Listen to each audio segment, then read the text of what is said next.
This is The Ascent, a sort of top-down shooter action RPG hybrid set in a cyberpunk world where, of course, megacorporations control everything and you work for one of them. You really could call it isometric, although I know technically it's not isometric if it's 3D. It still is the word that we tend to use for this sort of tilted top-down style to differentiate it from like the straight top-down or other third-person styles. Anyway, this is a sort of higher profile indie release, basically published by a smaller publisher that does that sort of thing called Curve Digital, and developed by Neon Giant. And one of the initial selling points of this is the fact that the whole thing can be completed either in solo or in co-op with multiple other people. So that's pretty cool, although all of the footage I have for you guys right now is from a solo playthrough. Just know that you can of course play this game in co-op as well, which is pretty cool. It does work with a controller, but I personally found the keyboard and mouse controls to be very, very good, so I actually prefer it that way. Really, anything that allows me to aim with a mouse is generally going to be something that I like more than using a controller. So either way, your control method is sort of like personal preference because both of the options available work very well, so you don't have to worry about that. So first off is the setting. The game is actually in a pretty large cyberpunk world. It's got a couple of loading screens between each sort of main area, but for the most part the world is seamless.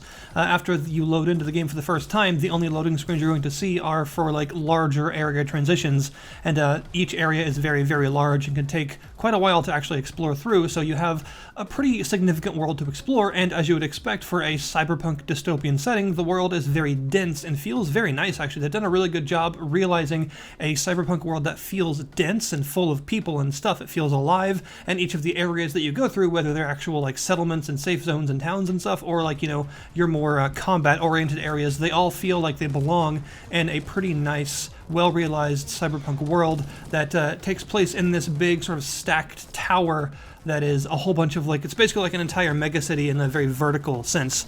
And you will go from like the slums and the deep stink, which is basically like the tunnels and warrens underneath the towns and stuff, all the way up to the above the cloud layer where you can actually see the open sky and you can see all the cars flying around and you can see the tops of all the other megacities around you and stuff. So you pretty much have you have a really good variety of different areas that you'll be exploring and fighting through, since it goes pretty much from bottom to top in terms of a cyberpunk world, from the most infested, gross warrens to the most polished, immaculate palaces of the elite.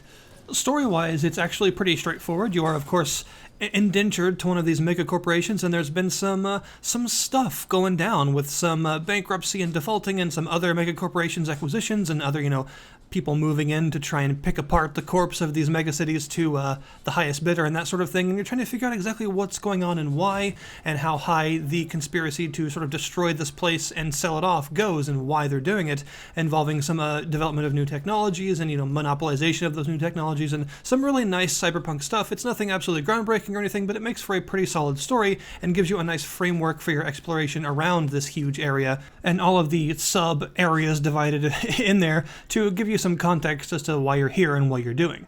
Now, of course, one of the main draws is the combat, and the combat in this game is actually pretty good in my opinion because it uses a very solid third-person shooter feel, or well, top-down shooter feel, where there is quite a large variety in weapons and gadgets for you to be using, and they all feel quite satisfying. The sound assets for the weapons are pretty powerful feeling. They all sound, you know, distinct and nice, and the weapons themselves are quite satisfying to use. And there's a kind of an interesting multi-height system in the game where if you hold right mouse, you will aim with your weapon, and this doesn't just slow you down and make you more accurate, it also makes you aim above because you're not hip firing, you're actually, you know, firing from the height of your head, and that actually matters because there are some enemies that are so short, if you do this you will simply fire right over them, but this also allows you to do things like fire over cover, so if someone is hiding behind cover but their head is poking out, you can use this sort of extra height aim boost to headshot them. Or if an enemy is, for instance, slightly above you, like they're above a small flight of stairs up on a landing or something, you can use this boost to actually be able to attack them, whereas if you hip fired it would just hit the stairs instead. So there is actually a sort of height system to the combat, which is sort of interesting, and there are some other things that you can use later on, like some mechs and stuff that have a different height in and of themselves, so this allows you to see how much of an effect this whole height system has, because with the mechs, the basic hip firing is about as high as your normal aimed firing is, and then you can aim with the mechs to get even higher than that, which allows you to hit some weak points and other much larger enemies, but will totally fire right over the heads of most of the other normal humanoid enemies. So it's kind of neat that they put in this sort of strategic layer, you could say, and this also is very important because cover is important. You can't take that much damage, you can just get shredded by higher level enemies, so you'll need to crouch behind cover, but when you're behind cover, your hip fire will just shoot the cover, so you you have to actually hold the aim button to fire above the cover. So it's kind of a neat feature to the combat, really, giving you this sort of two-height system, and it makes it feel relatively strategic. And overall, honestly, the atmosphere and the combat of this game kind of gives me like a Syndicate Wars vibe, which is pretty cool. And there's also a very large selection of weapons and gadgets at your disposal. Like I mentioned, you have your basic stuff like assault rifles, submachine guns, and pistols, and you've also got various energy weapons and some more advanced stuff like energy cannons, burst fire energy rifles, and ballistic rifles that fire seeking rounds, and some other really cool cyberpunk stuff like that will make the later game combat a lot more lethal for both you and the enemies, but also add a lot of interesting stuff. And of course, you've got like grenade launchers, rocket launchers, miniguns, energy miniguns, and some other stuff like that.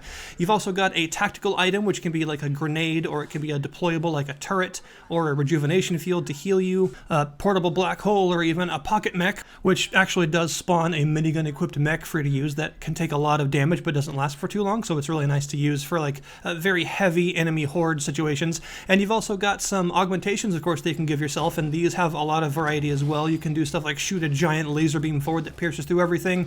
You can have seeking homing missiles that shoot out of your back, and some other really cool stuff like that. There's like a hydraulic punch, there's a stomp that puts everything around you in stasis and allows you to make them explode. There's a very large variety, actually, of other gadgets for you to use, and there's also like summonable or spawnable stuff like turrets and sentry drones and exploding spiders, and yeah, there's a pretty large overall build variety in this game. You also get skill points every time you level up, because it does have other RPG mechanics, and you can use these skill points in a variety of different sort of passive skills, from like increasing your crit chance to increasing your overall health or energy to increasing your aim and your ability to actually fire rapidly without losing your aim too quickly, and some other stuff like that. And also, every time you put points into these, it also increases the sort of derived statistic. There are 4 of them, like frame and body and stuff like that, and these actually determine how well all of your augmentations work, which is a feature that I really like, because it means that they scale with you. So if you really like an augmentation, like if you really like the big piercing laser beam, for instance, it's going to get stronger with you as you level up. It's not going to get outmoded by other stuff later if you don't want to stop using it, which is a really nice feature. And I also really like that each of the gadgets actually tells you what increasing its statistic will do for the gadget. So it'll tell you, like, a higher frame increases the number of spiders it spawns, or increases the damage over time of the beam, and stuff like that. It's just a nice little quality of life feature that tells you how this particular gadget scales, so that you know how much stronger you're getting, basically.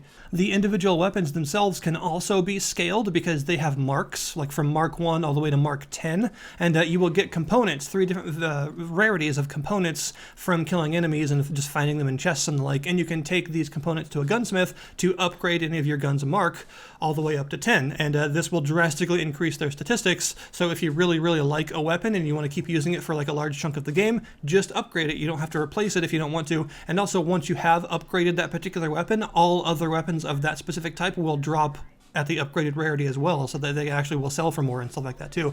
So this game definitely encourages you to experiment around with your build and find something that you like, because pretty much all of the things that you can equip can be scaled up in some way, which means you're not going to be constantly replacing them if you really like them, which I enjoy. There's also quite a bit of armor variety, and a lot of it has visual customization as well, which is nice.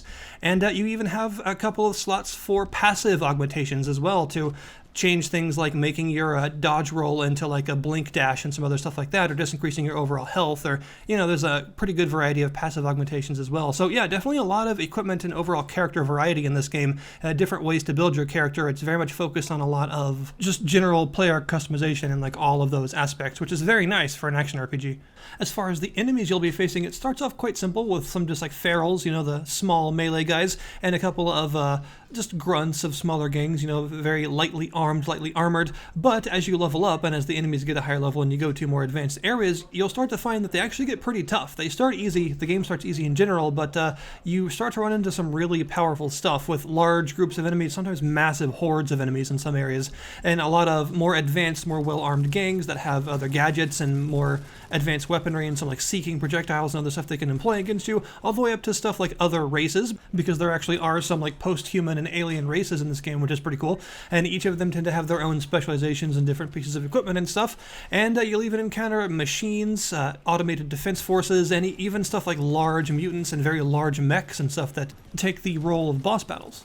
As far as exploration goes, like I mentioned, there's a ton of areas to explore. The open nature of the map means that you'll have to learn the eccentricities of getting around each of these areas, which can actually be a little bit more difficult than you might think, because it is a dense cyberpunk world, so there's a lot of verticality to these areas, a lot of elevators and and stuff. Luckily, there was a really nice breadcrumb system to direct you to whatever quest you have marked at the time, so this will help facilitate you learning the paths through each area early on in the game, and eventually you'll memorize them well enough to where you won't have to use this anymore. But there's quite a few different sort of layers to the overall tower that you're in, the big megacity, so each one having its own very large selection of different areas to go to means there's a lot to memorize, but it's actually a pretty enjoyable world to explore because it feels so alive, and each area feels quite different, which is nice.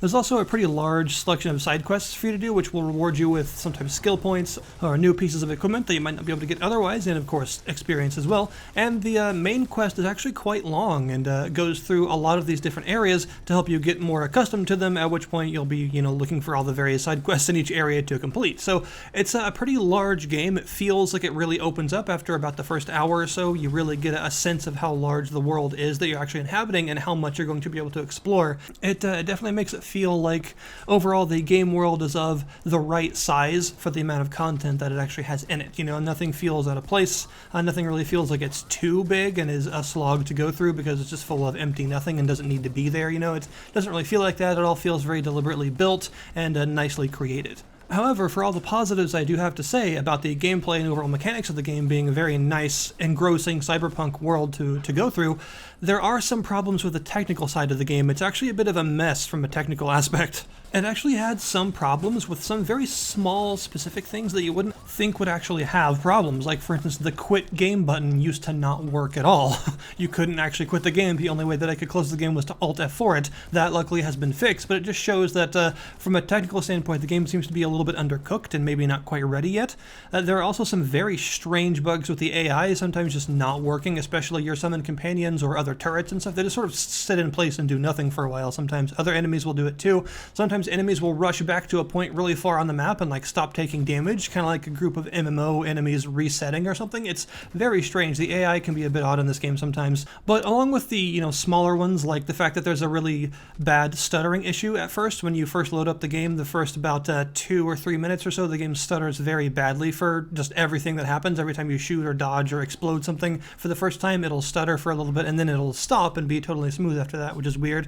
Two smaller stuff like textures sometimes disappearing or just loading in incorrectly, but there is one much more egregious problem that the game seems to have a weird issue with its spawning system. It seems to sometimes spawn duplicate enemy spawns in locations, so that sometimes you'll go through an area and you'll fight a normal pack of enemies, and other times you'll go through the area and face triple the normal amount of enemies just spawning all in at once for a reason that doesn't seem normal at all. I actually once had it spawn 2 of the end boss I was supposed to face at the end of a certain quest. For some reason, the first time I encountered the boss, it just spawned it twice. And I inevitably died because that was kind of ridiculous, and then every other time I tried that boss, it only spawned 1 of them after that, which makes me think that the whole spawning twice thing was not intended. I've also had it spawn 2 of a random, very difficult boss in one room one time, which inevitably killed me, and then the next time I went through that room for the same quest, no bosses at all spawned. So it seems like there's some really weird inconsistencies with this game's enemy spawning system. Occasionally it just spawns way too many enemies, sometimes bosses that aren't even supposed to be there. I don't really know why it does this, but occasionally there's just some real weirdness with the overall enemy spawning behavior in this game. Overall, The Ascent is a game that I've very much enjoyed. It has a really fun character building system with a lot of equipment variety, some really fun gadgets, and just very excellently done combat, nice music, and a well-realized cyberpunk world that is fun and engrossing to explore. So I definitely want to recommend the game, but at the same time, it is a little bit buggy right now. I would say maybe wait for some larger patch notes, and a lot of these things will probably be fixed because they've already been patching some of the other more minor problems that I mentioned earlier out of the game as it stands right now, so more than likely it'll be fixed up a lot soon, so you might want to wait for that. But I do think it's actually a worthwhile game that you should be looking into if you're a fan of action RPGs or top-down shooters. It's a really good example of that, and it's just a really fun cyberpunk universe to get lost in. So that is my my look at The Ascent. Thank you guys very much for watching. The link will be in the description below this video to the Steam store page if you want to go and check it out, and I'll see you guys next time.